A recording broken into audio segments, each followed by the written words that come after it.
Naaresto sa Cagayan de Oro City ang pinaniniwalaang trained bomber ng grupong Maute.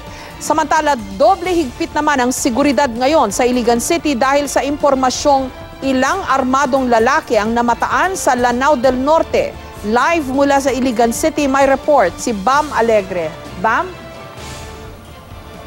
Jessica, kinumpirma ng isang opisyal ng lokal na pamahalaan ng Iligan City at ng isang mapagkakatiwalaang source sa pulisya sa lungsod na ito na may namatang tinatayang 300 armadong katao na dumaan sa isang bayan sa Lanao del Norte. Pasado alas 7 ng umaga kanina nang maaresto ng pinagsanib na puwersa ng AFP at PNP sa Cagayan de Oro City ang umano'y bomb expert ng Maute Group na si Muhammad Noai Maute alias Abu Hadid. Naka-t-shirt lang ang 22 anyos na suspect nang arestuhin siya kanina ng mga otoridad sa isang bahay sa barangay Makasandig. Hindi naman pumalag ang suspect nang isilbi na ang warrant of arrest laban sa kanya. Sigurado na kami na siya ngayon dahil na ako ng ating mga, hindi lang ng mga intelligence operative ng ibang unit na nandito ngayon, kundi ng mga technical equipment natin na na-identify siya. Ayon sa mga otoridad, trained bomber si Abu Hadid na nagpalipat-lipat daw ng lugar bago tuluyang nasukol.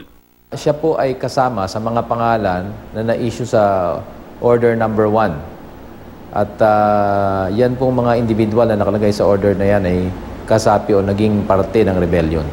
Matagal ding minanmanan ng mga otoridad ang suspect na gumamit pa raw ng fake ID at iba't ibang pangalan para matakasan ng mga alagad ng batas. Wala naman nakuhang armas o pampasabog mula sa suspect, maliban na lang sa kanyang damit at cellphone. Mariing itinanggi ng naaresto na miyembro siya ng Maute Group. Hindi ko alam, pinagbintangan lang ako na ginawa nila akong bomber, pero hindi ako kasali dyan. Nagtago lang daw siya dahil nakapaskil ang kanyang muka sa mga listahan ng wanted na miyembro ng teroristang grupo. Kung hindi ka Maute, bakit tag-isa ka?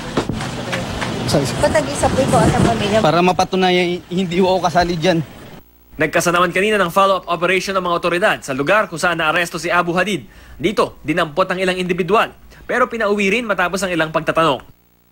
Doble higpit naman ang seguridad na ipinatutupad ngayon sa Iligan City matapos makatanggap ng impormasyon ng mga otoridad na may 300 armadong kalalakihan na mataan sa isang bayan sa Lanao del Norte. Sa intelligence report na nakuha ng local government, may mga armadong nakita kaninang umaga sa bayan ng Tagaloan. Imagine 300 armaments sighted. So ngayon, we have our urgent meeting together with the PNP and the military and the local government unit of Iligan. If the worst dito sa Iligan, no, kami dito in the city proper alone. So we are already ready because all civilians groups, particular the license, gun license, mga miyembro ng mga gun shooters sa Iligan, tinatap na namin dito ngayon. Bineberipika na ngayon ng militar ang nasabing ulat. I have to check.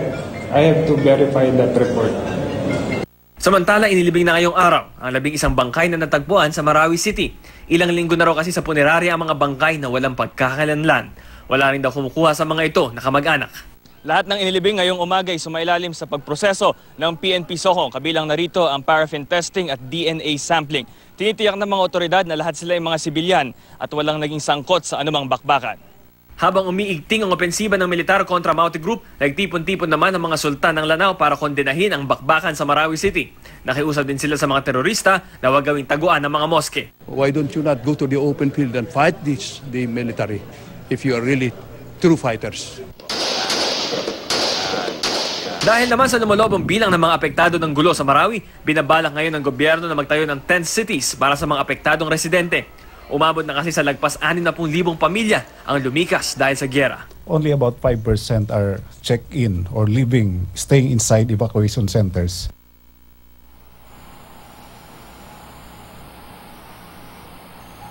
Jessica, 817 na mga pamilya o 3,900 plus na mga individual ang nasa tala ng LGU ng Iligan City na nasa loob ng mga evacuation center.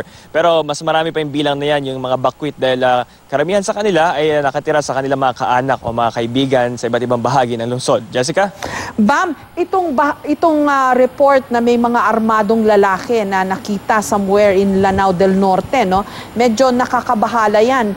Credible ba? Kasi on the one hand, dapat wag matakot yung mga tao, no? Tensyonado na nga yung sitwasyon dahil dun sa krisis sa Marawi, may mga report pang ganyan. Pero kung hindi naman papansinin, sabihin hindi naman naghanda, di ba? Yes, Jessica, the LGU and yung police, they want to assure the public na they're on top of the situation. And matagal na nilang namamanmanan itong ganitong mga intelligence reports. This one is classified as an A1 information. Isang sighting ito ng isang residente doon sa barangay. Hindi naglalagi doon sa bayan na yon yung 300. Kumbaga, nakita siya ng residente na dumaan, yung grupo na yon, Jessica. Okay, at dyan sa area na yan, bukod sa Maute, alam ko may iba pang armed groups na kalaban ng gobyerno, no? And nananahimik sila all this time. So, posible ba na itong mga armed group na ito na previously identified, sila yung mga nakita dyan sa Iligan, o I'm sorry, dyan sa Lanao del Norte, BAM? Yes, meron kasing previous intelligence reports yung ating police, ayon sa ating source, na may mga intention na to enter Iligan City, pero hindi nila yon magawa dahil nga sa maigting na seguridad dito. At yung, kung makikita natin dito, possible daw na baka, possible lang, just a probability na sympathizers daw ang mga ito. Pero they are not di pa nila ito nililinaw dahil they're still gathering information, Jessica. Ang sigurado sa ngayon, mahirap maging kumpiyansa o maging complacent sa gitna ng mga ganitong sitwasyon ng mga report, no, Bam? So ingat kayo riyan. Maraming salamat sa iyo, Bam Alegre.